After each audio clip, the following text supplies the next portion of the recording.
I'm Larry Foster. I'm retired corporate vice president of public relations at Johnson & Johnson. And in 1982, I was in charge of public relations during the infamous Tylenol murders. It all started on September 30th, 1982, when we got a call in New Brunswick, which was the corporate headquarters of Johnson & Johnson, from the Chicago Sun-Times telling us that our product, Tylenol extra strength capsules, had been involved in a murder in Chicago. Over the course of the next couple days, that grew to 7 murders. It became the most infamous crises that American business had ever faced. We tried to find out as quickly as possible how these events took place. It seemed that unknown murderers, to this day unknown, went out and bought 8 bottles of extra strength capsules from 5 different drug and convenience stores in a 20-mile radius of Chicago. Then they they separated the capsules and took out the acetaminophen, which was the analgesic product, mixed it with cyanide, and put the cyanide and acetaminophen back in the capsules. Then they took them back to the exact same 5 convenience and drug stores that they had purchased them from and put them on the shelves.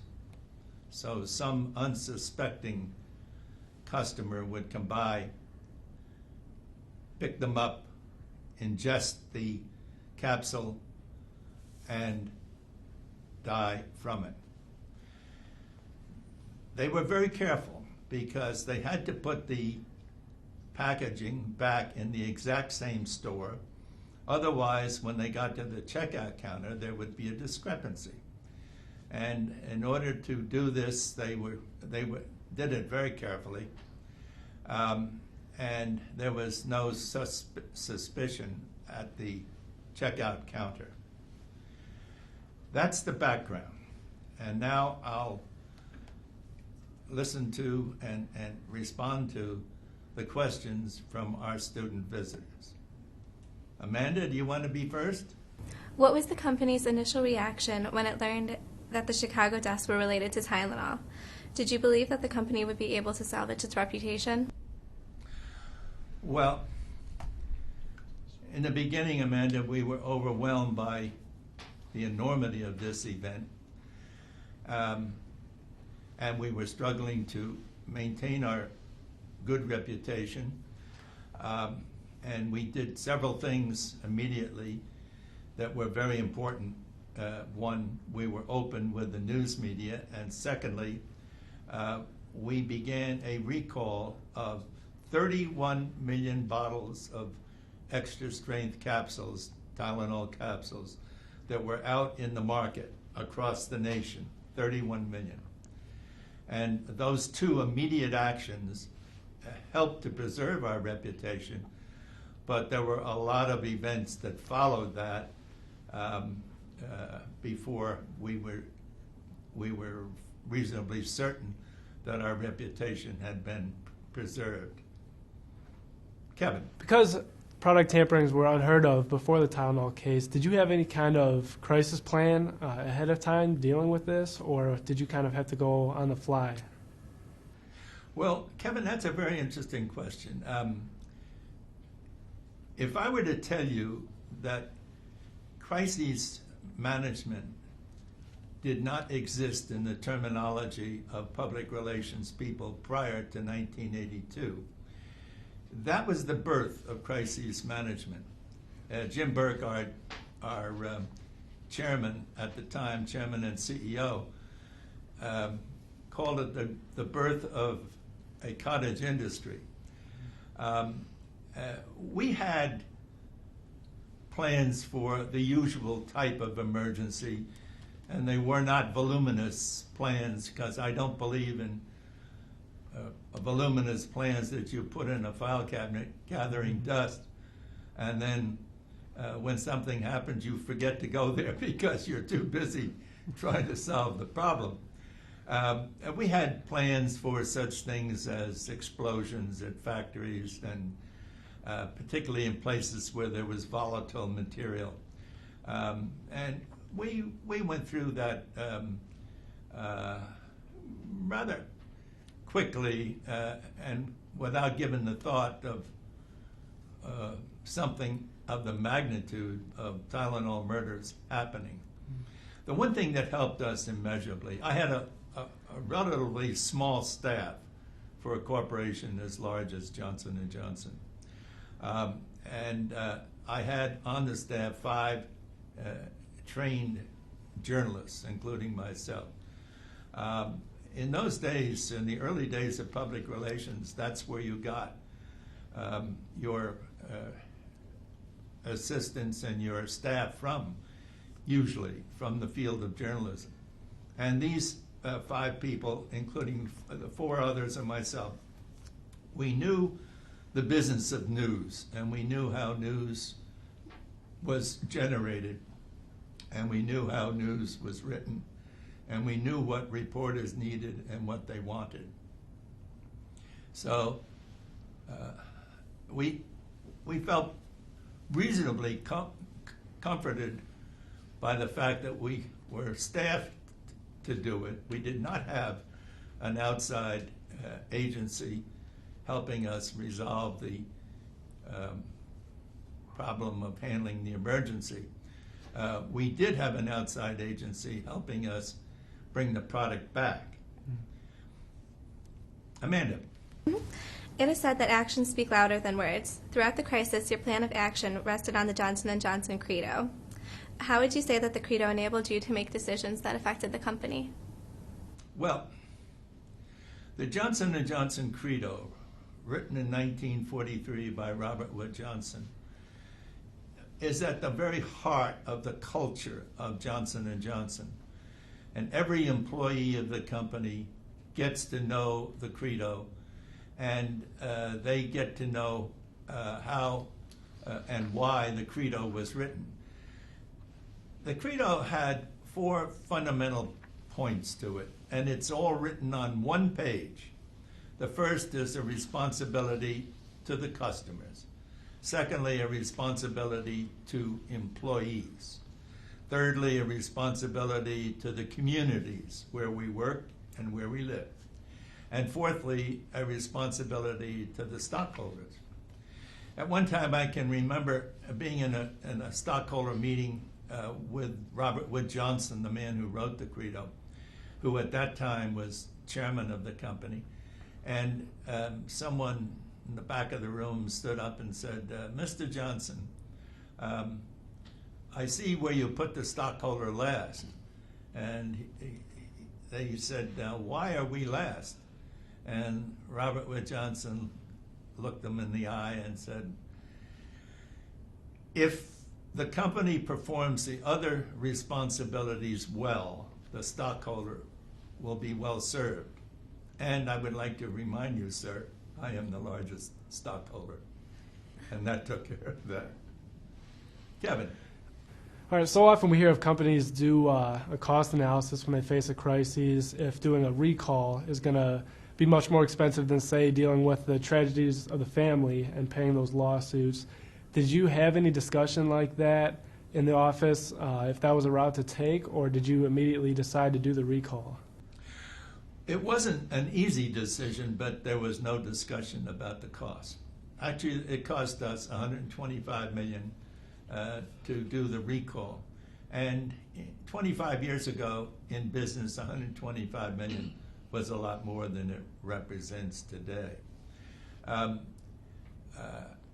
There are 2 things in managing a crisis, and I use the word crisis now, but we didn't use it then. One is immediate access to the CEO. And I reported to the CEO and had reported to the CEO, 3 CEOs over the course of my career at Johnson & Johnson.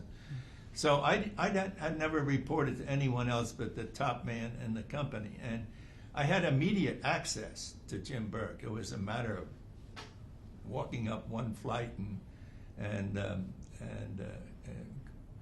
going into his office. The other thing is that timing and your response. It is probably the single most critical factor in a successful response is timing. If you wait until the committee convenes, and if you wait until the committee debates it and decides, and then you get back to the news media, hours could pass. In some cases, days can pass.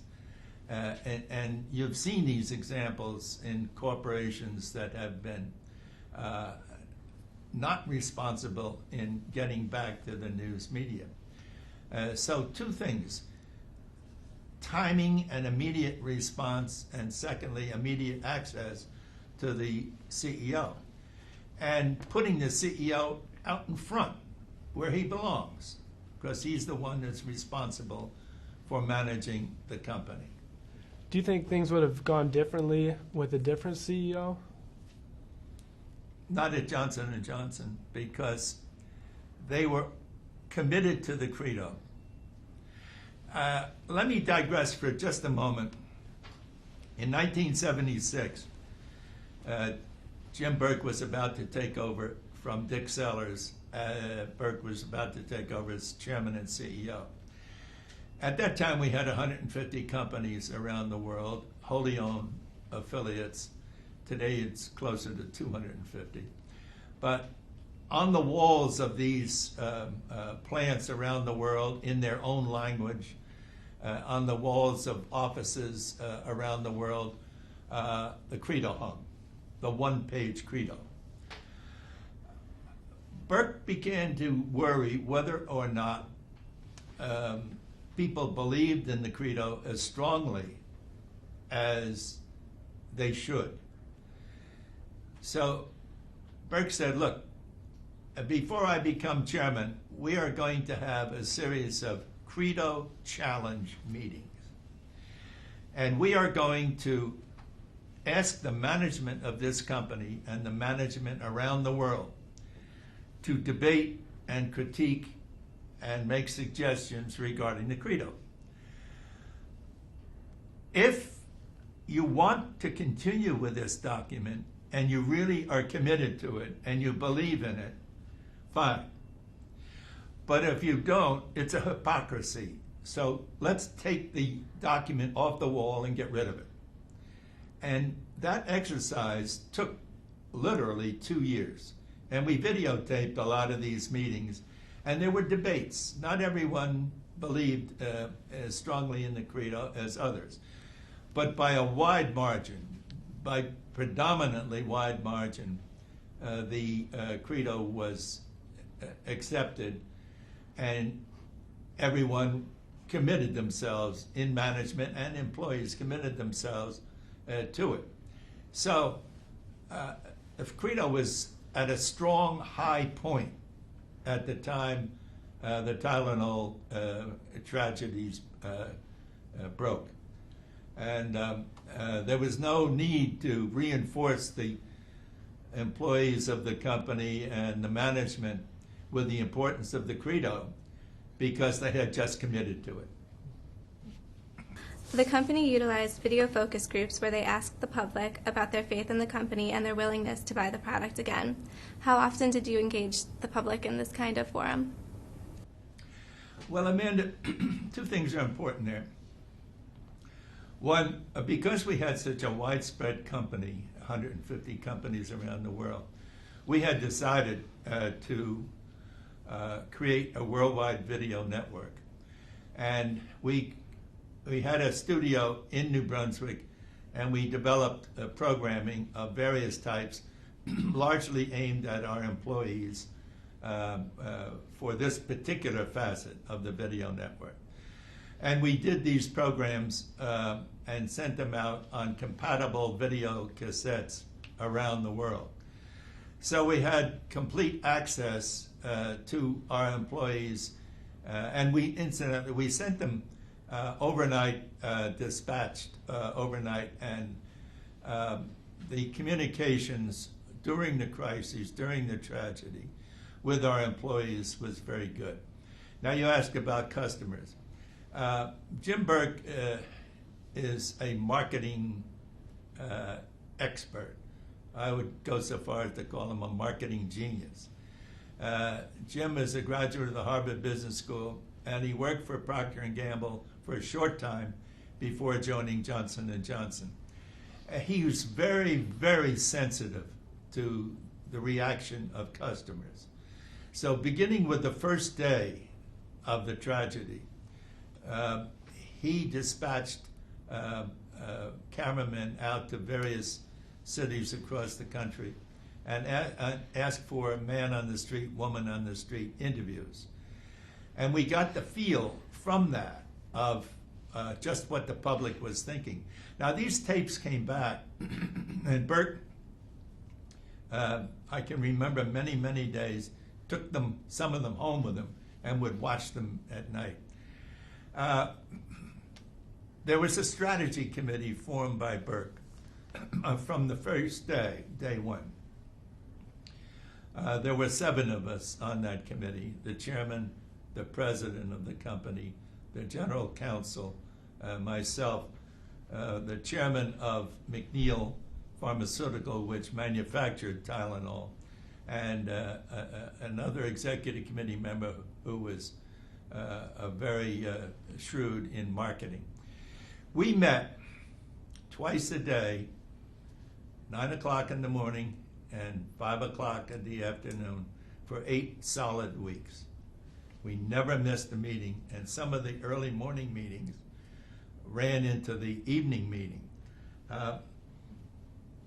We made all kinds of decisions after all kinds of debates. Burke was a great believer in creating debate. And when everyone debated the issues that he felt were important, then he would make the final decision. But he encouraged people to express themselves. And I can't tell you how many hundreds and hundreds of decisions had to be made regarding the Tylenol tragedies. We had to bring the product back. What were we going to do with advertising? How were we going to get the material we needed to convert the machinery, manufacturing machinery, to produce the safety seal packaging? You might keep in mind that immediately after the Tylenol tragedies, the Congress put through legislation commanding or directing American companies to create safety seal packaging. And then they also made tampering a felony.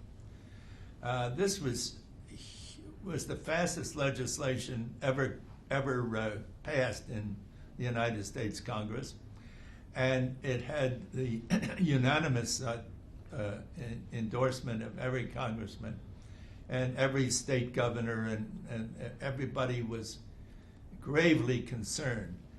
And let me tell you why the Tylenol tragedy became so pervasive. It's also a factor in this background of this story that was not widely known at the time. 7 people died in Chicago, yes.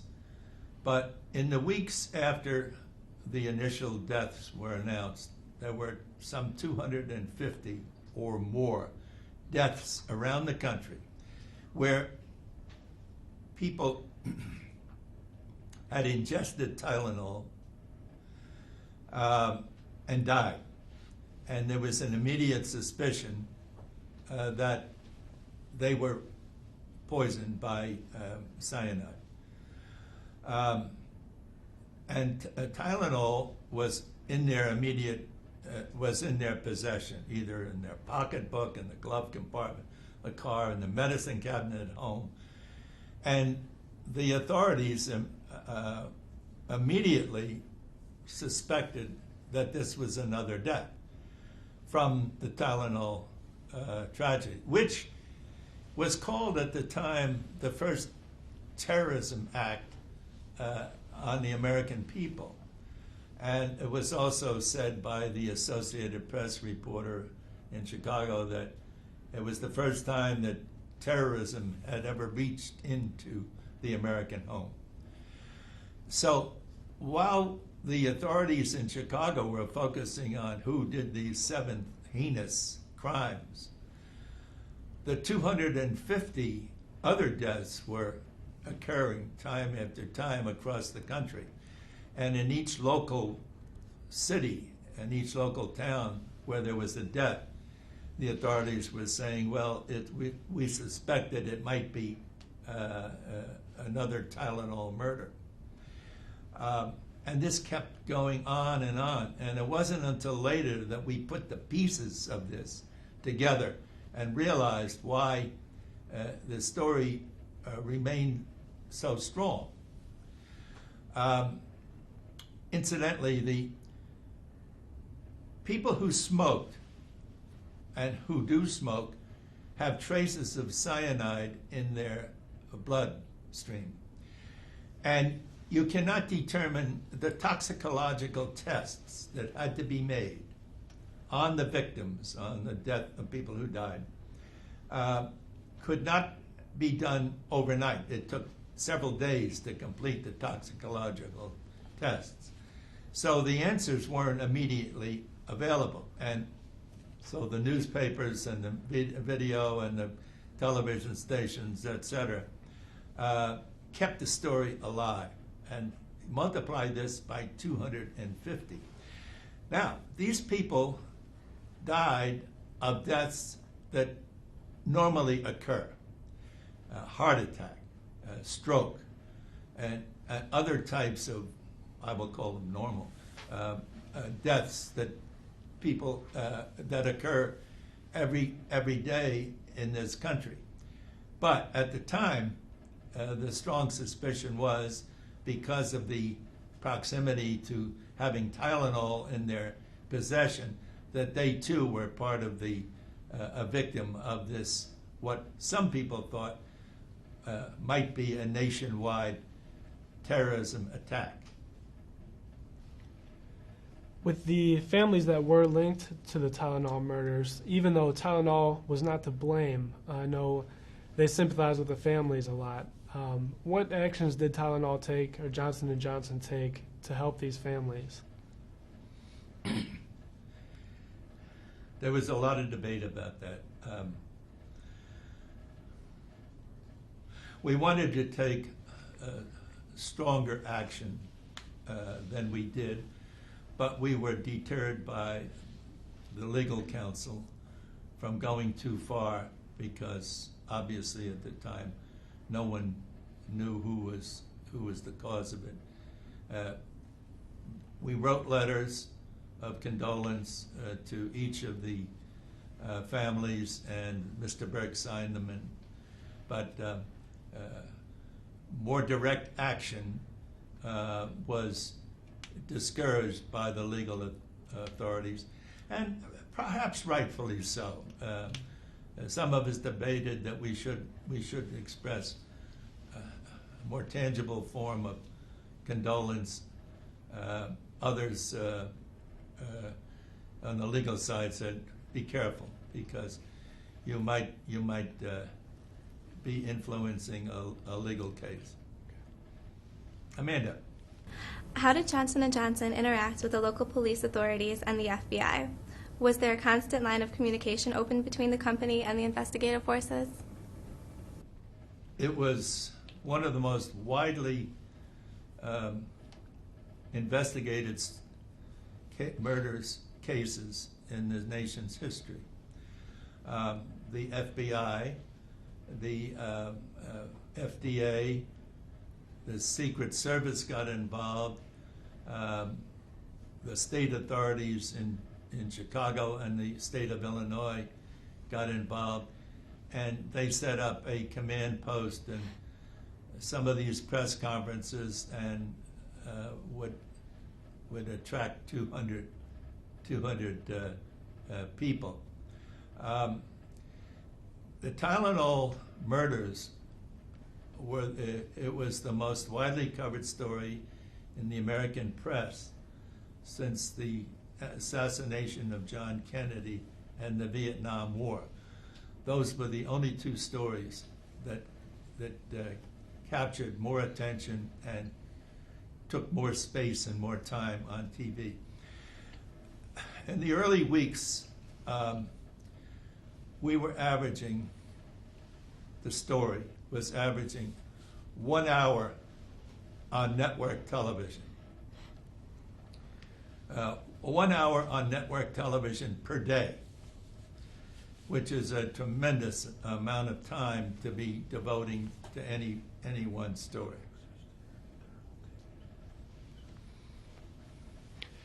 Looking back, reminiscing in full, is there anything that you wish you would have done differently after the crisis had ended?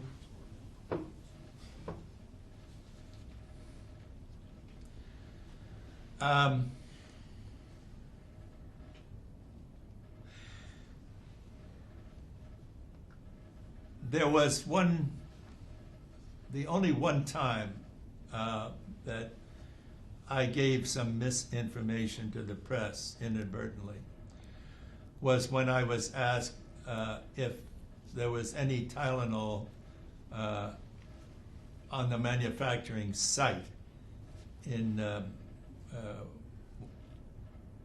Pennsylvania where the product was made. And I said no, there was no, because I had asked that question and I was told no. However, in a research lab on the same site, a different building, there was a small amount of cyanide. And when I realized I had made the mistake, I called the New York Times and I called the AP and told them, frankly, that I had given them the wrong information. And they accepted that and ran it very low in the story, next day's story, about the misinformation.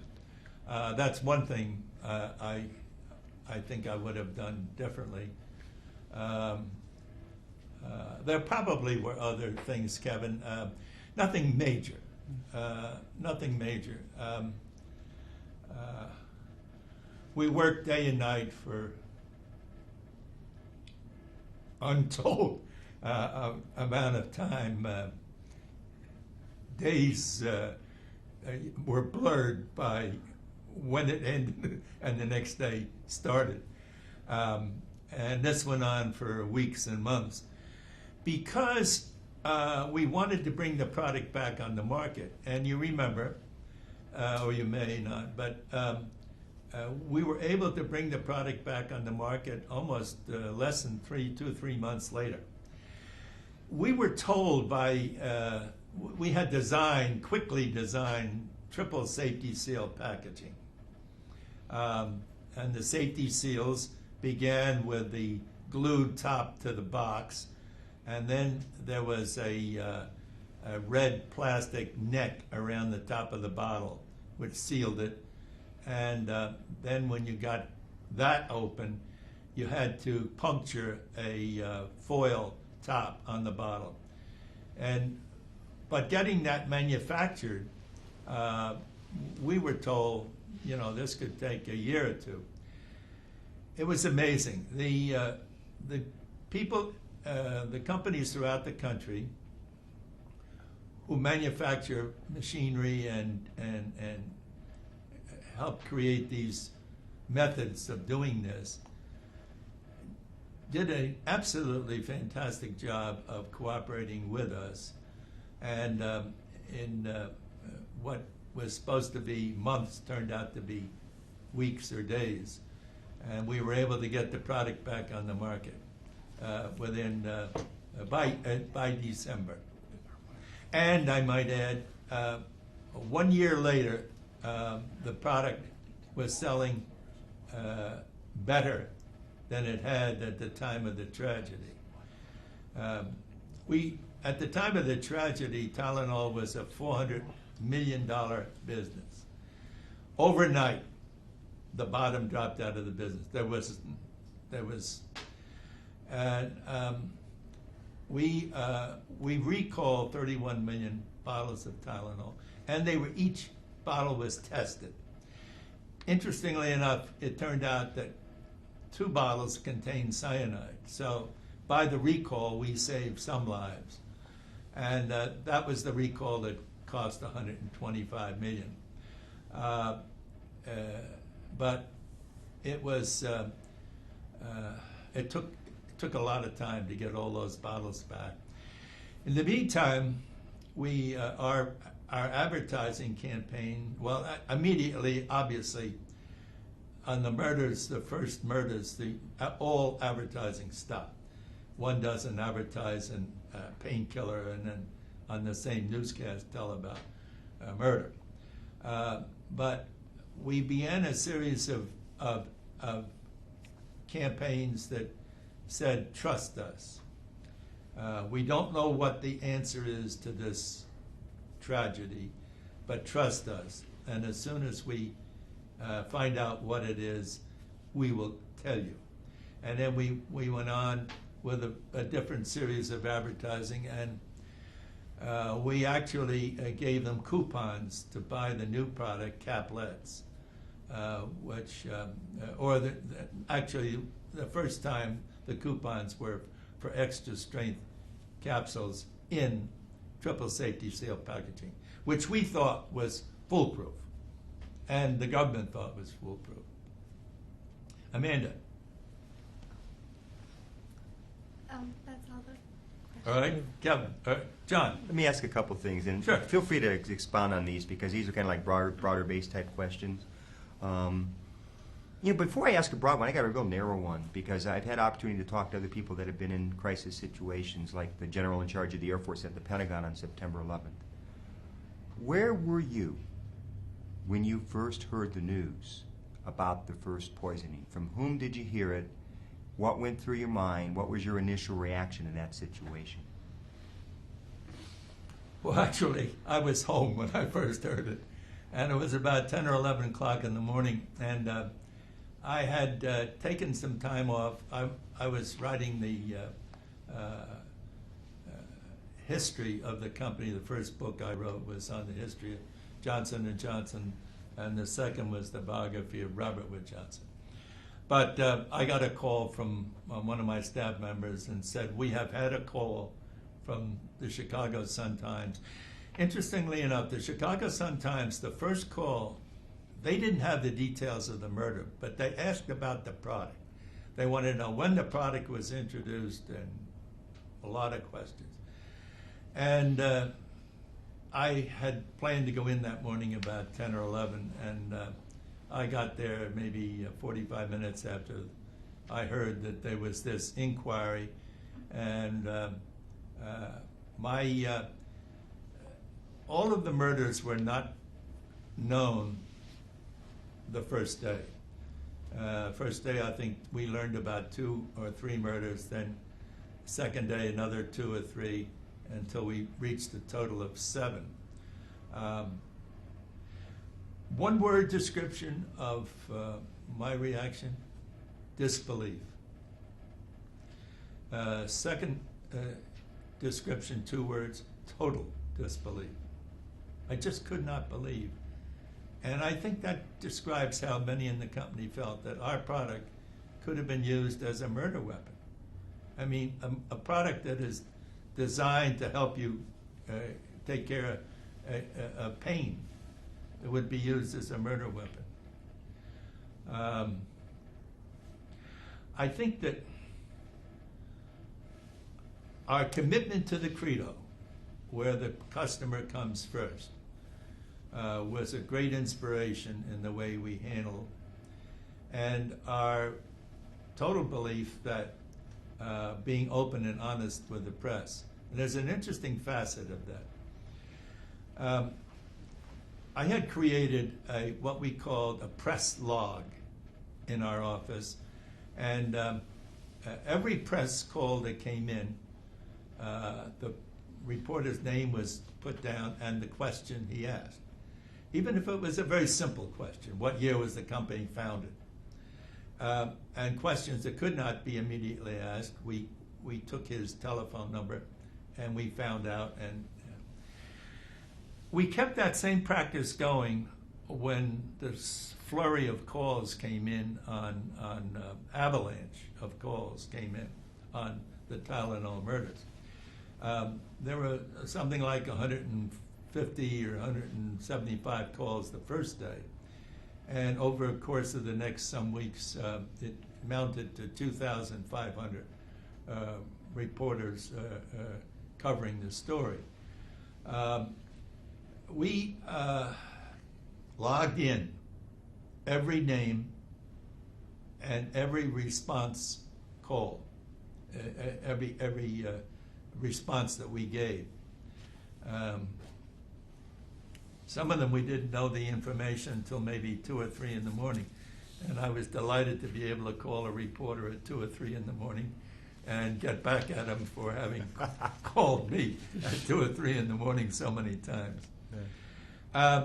I sensed very, very early that the reporters, both newscasters,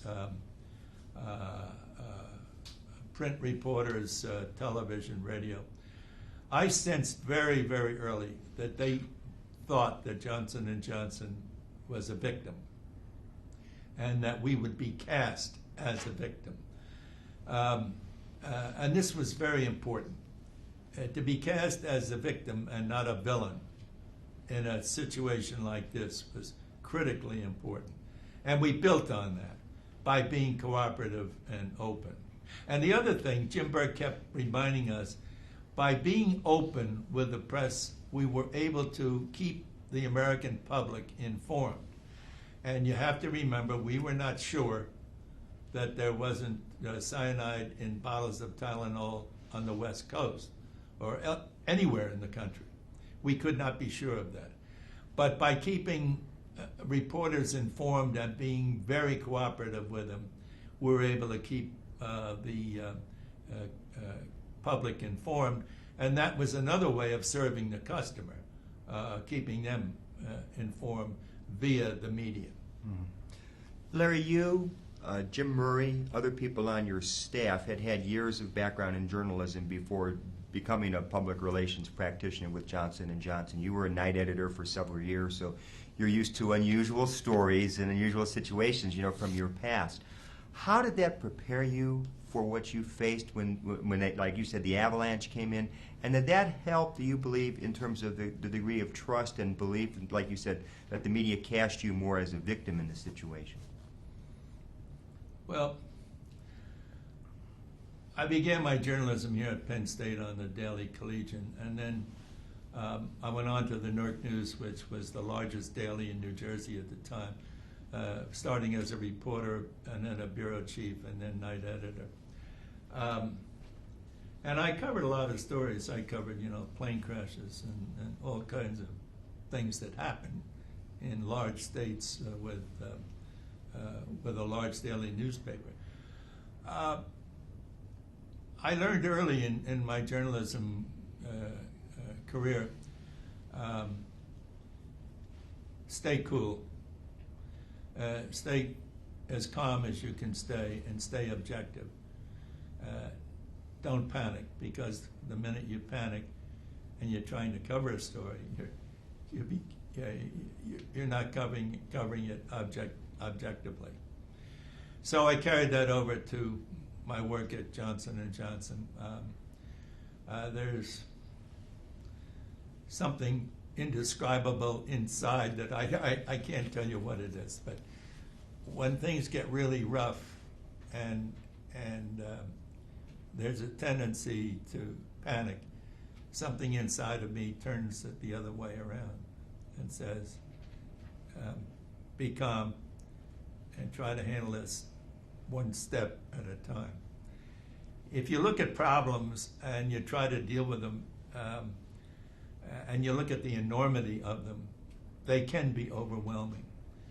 But if you take one step at a time, you have a much better chance. So I think those lessons from my journalism days unquestionably helped during this situation. And, you know, I had 33 years at Johnson & Johnson, and there were a lot of other situations that I faced, not any that had the public appeal and the press appeal of Tylenol. But when I joined Johnson & Johnson in 1957, it was a $300 million company. And I went there from the Newark News, and I was hired to help form the first public relations department at Johnson & Johnson. And I stayed 33 years, and while I was head of public relations, the company grew 40 times larger. So from 300 million to 10 billion, there's a lot of growth and a lot of things happen, and there were a lot of less traumatic events, but important for the growth of the business. So my point is, while Tylenol stands in a class by itself as being one of the best known, if not the best known, crises in American business, in the growth of a company, there are a lot of other things where you have an opportunity to contribute. And yes, it was a huge event, but in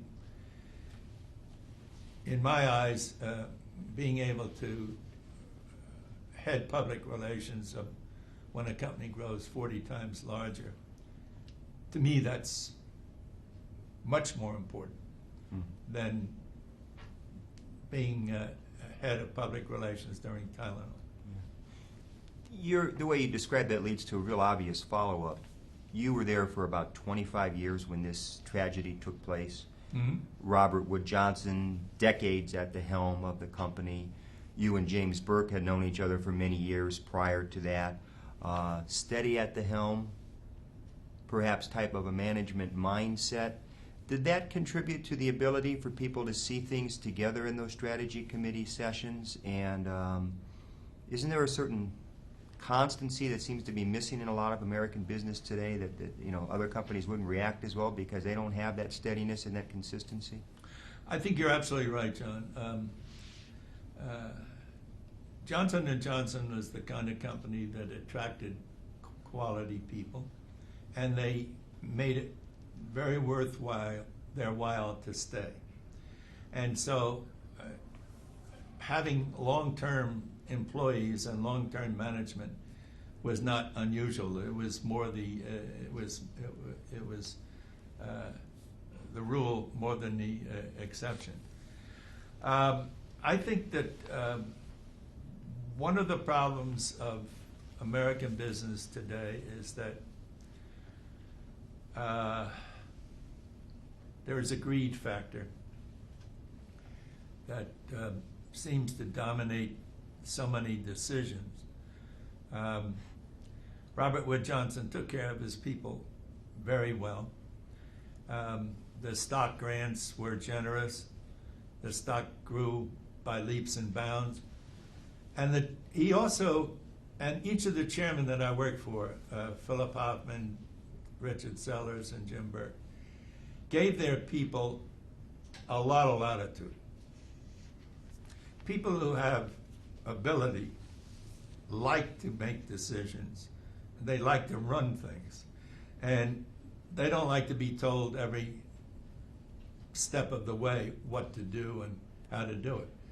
So they gave people the authority to manage, and they kept the greed factor out of it. They neutralized it by taking very good care of their people and by challenging them to build something bigger not just money, but careers. And we all have a sense of wanting to be a part of something important. And if you had the chance to build on something important, a department, a company, it was an incentive.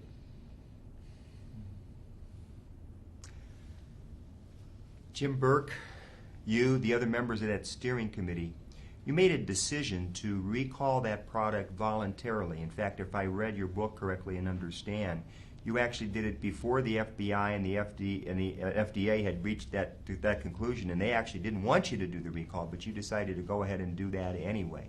It was a prescient thing to do. It helped save the product, save the brand. What was the thinking behind that? And looking back, are you happy? Obviously, I mean, it was a good call, but what were the debate about that? Were there pros and cons in that steering committee about that decision? Well, the pros and cons, the debate took place in Washington with Jim Burke and the FDA and the FBI. And they were worried that if Johnson & Johnson withdrew the product immediately, it would tell any terrorist or anyone else who wanted to disrupt the economy of this country, all you have to do is go out and poison a product, and that product will be off the shelves. And you can understand the magnitude of that and what the impact would be if 5 products were poisoned the next week, and those 5 products had to come off. So they said, be careful and be cautious. We were compelled, we felt, by another obligation, and that was to the customer and the importance of demonstrating the Credo. Let me explain briefly. The Credo is a two-way street at Johnson & Johnson. The document is there, but every employee, and now there are 120,000 J&J employees around the world, every year or every 18 months, that employee gets a checklist in which they have the opportunity to rate their company, their J&J company, and their management and their department head on how well they perform the Credo responsibilities. And this survey comes back to New Brunswick, and there's a corporate staff that has been created for the sole purpose of evaluating employee responses.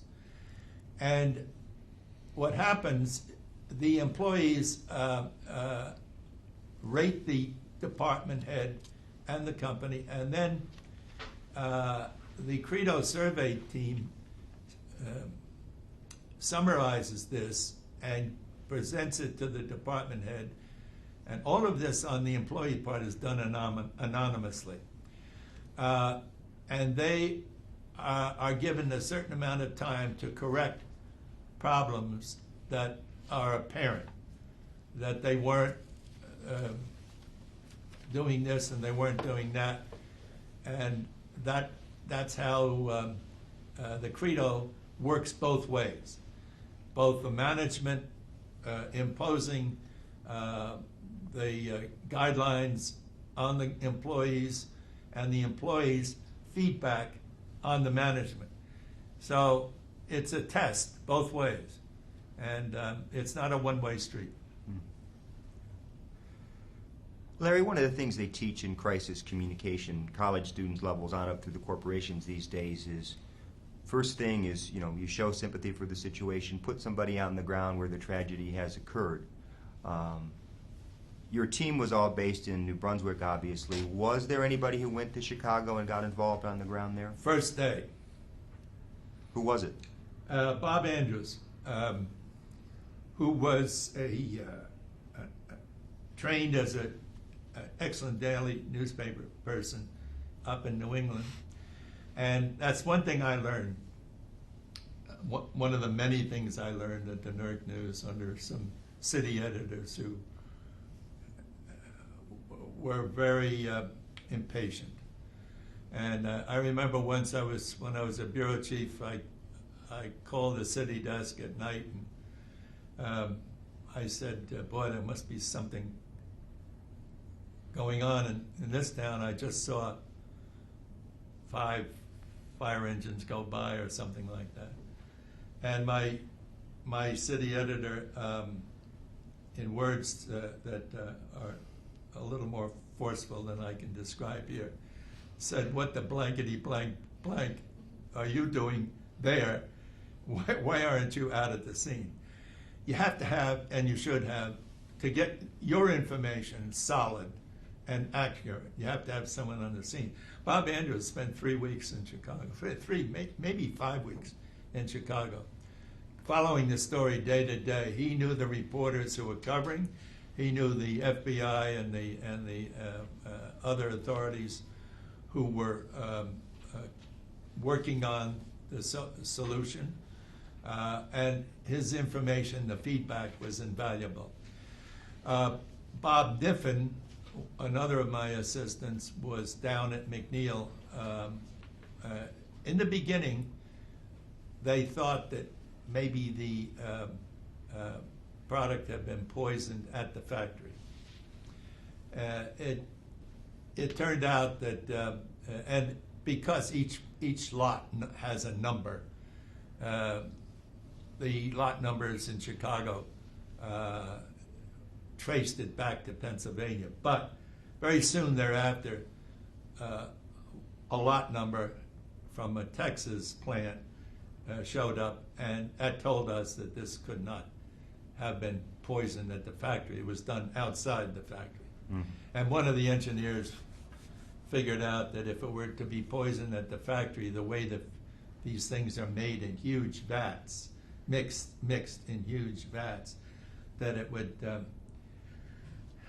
take a half a ton of cyanide to do that. And it was totally impractical. So Bob Niffen was at McNeil, and that covered us at the major points. Mm-hmm.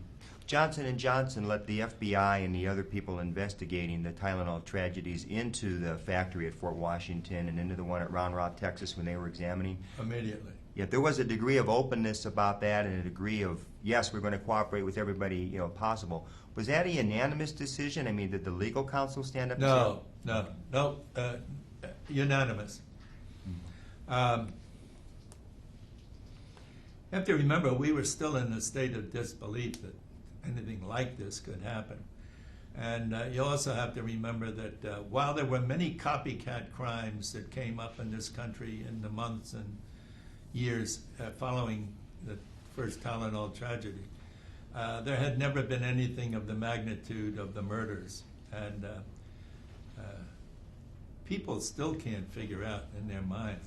Just getting your mind around how anyone or any group could take cyanide and mix it with a painkiller, put it back in the same capsules, back on the shelf, and kill innocent people. It's disbelief is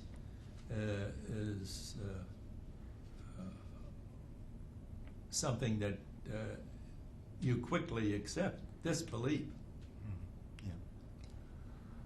On September 11th, 2001, when you heard the news about that and then you heard the news that they were grounding all the airlines all over the country, did your mind roll back to September 30th, 1982?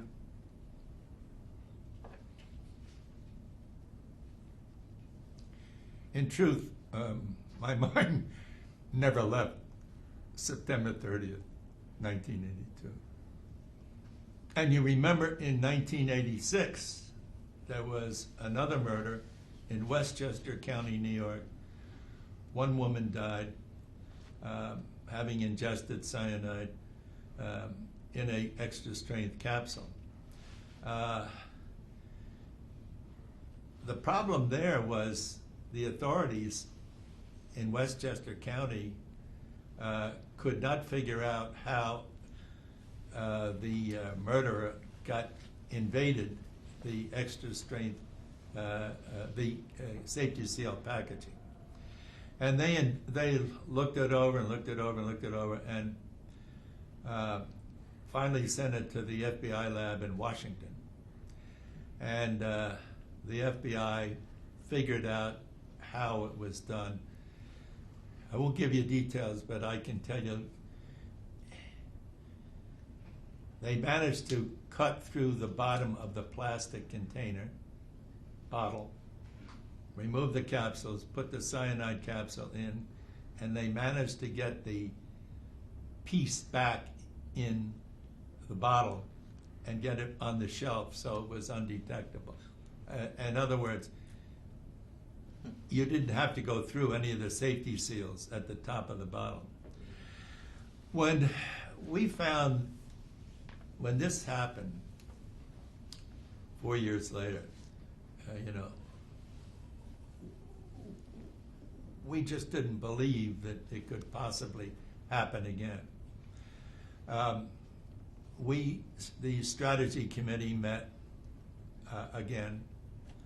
A copy of the Credo was on the center of the table.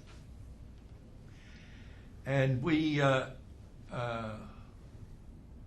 just wondered what to do because the product had been back on the market and was doing extraordinarily well. We came to the conclusion, and Burke was at the lead on this. We came to the conclusion that there was no way that we could protect our customers from the capsule products. So we called a press conference. Actually, there were 2 or 3 press conferences 3 days in a row. And Burke stood up and announced that no longer would any Johnson & Johnson company in the world sell products, over-the-counter or prescription products, in safety seal, in capsule format. And that was done.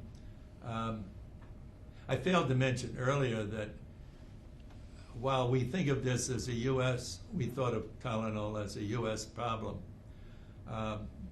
The product was sold in 23 countries. And the day it broke in Chicago and in New Brunswick, they were removing product from the shelves in 23 countries. And airports such as Orly and Paris, the loudspeakers were blaring as people got off the plane. If you came from the United States and you have Tylenol in your luggage or in your possession, go to this certain checkout counter, and it will be for examination because the product is proven to be deadly in some cases in the U.S. Larry, what advice would you give to a 19, 20, 21-year-old who's interested in a career in public relations, journalism, and looking back, your time at Penn State, your time in the news, and then all your years at Johnson & Johnson? What suggestions would you give to them? Well,